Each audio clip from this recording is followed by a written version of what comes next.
Dôchodok bude, nebude, koľko, ako, prečo, odkiaľ. Ja si posielam celý život do sociálnej poisťovne peniaze a tie mi budú vyplácať.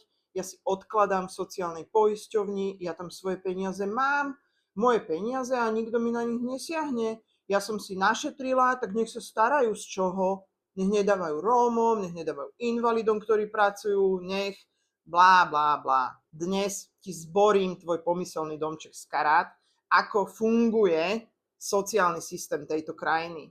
Dôchodok nefunguje tak, že ty platíš odvody a v sociálnej poisťovni to teta uteka odniesť do bloku 5, rad 4, stĺpec 7, kaslík číslo 234. Nežijeme v Rockforte u Harryho Pottera.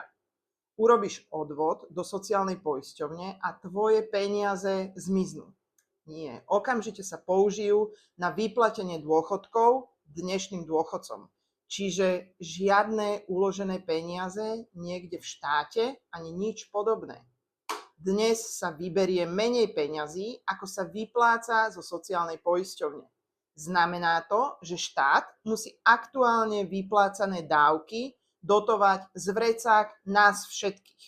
Preto vyššie dane, odvody a tak ďalej a tak ďalej. Dúfam, že teraz je to už jasné a podobné komentáre už čítať nebudeme.